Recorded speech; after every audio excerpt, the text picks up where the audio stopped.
മിശിഹായ്ക്ക് സ്തുതിയായിരിക്കട്ടെ. നിങ്ങൾ കർത്താവിന്റെ പ്രതി എല്ലാ മാനുഷിക അധികാരങ്ങൾക്കും വിധേയമായിരിക്കുവിൻ. 1 പത്രോസ് 2:14. പലപ്പോഴും നമുക്കറിയാം, അധികാരം എന്നുള്ളത് നമ്മോട് ആവശ്യപ്പെടുന്ന പല അനുസരണവും നമുക്ക് ഹൃദയപൂർവ്വം നിർവഹിക്കാൻ പല വിധത്തിൽ നമ്മുടെ ഇഷ്ടങ്ങൾക്ക് എതിരാവുന്നുണ്ട് എന്നുള്ള യാഥാർത്ഥ്യമാണ്.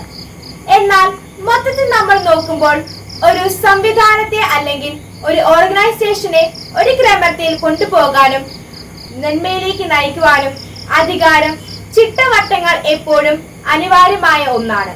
അത് അത്യാവശ്യമാണ്. എന്നാൽ നമ്മൾ പലപ്പോഴും മനസ്സിലാകാതെ പോകുന്ന കാര്യം എന്ന് പറയുന്നത്, കർത്താവിനെ പ്രതി എല്ലാ മാനുഷികാധികാരങ്ങൾക്കും വിധേയമായിരിക്കുവിൻ എന്ന് പറയുമ്പോൾ 2 കാര്യങ്ങളാണ്. അനുസരിക്കുന്നത് വഴി ദൈവമാണ് മഹത്വപ്പെടുക എന്നുള്ള ലക്ഷ്യം മറഞ്ഞിരിക്കുന്നു.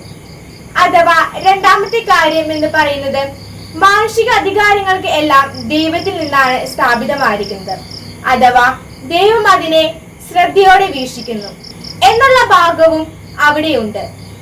അപ്പോ അതുകൊണ്ട് തന്നെ നമ്മൾ അനുസരിക്കാൻ തയ്യാറാവുമ്പോൾ തീർച്ചയായും നമ്മൾ ആരെയാണോ അനുസരിക്കുന്നത് ആ ആളെ അനുസരിക്കുന്നത് വഴി നമ്മുടെ അഹങ്കാരം, സ്വാർത്ഥത എന്നിവയൊക്കെ നീക്കിവെച്ച് നമ്മൾ അവിടെ എളിമപ്പെടുകയാണെന്നും ഒരു എളിമപ്പെടുത്തലിലൂടെ ദൈവം മഹത്വപ്പെടുകയാണെന്നും നമുക്ക് ഒരുപോലെ മനസ്സിലാക്കാനായിട്ട് ഇടയാകട്ടെ.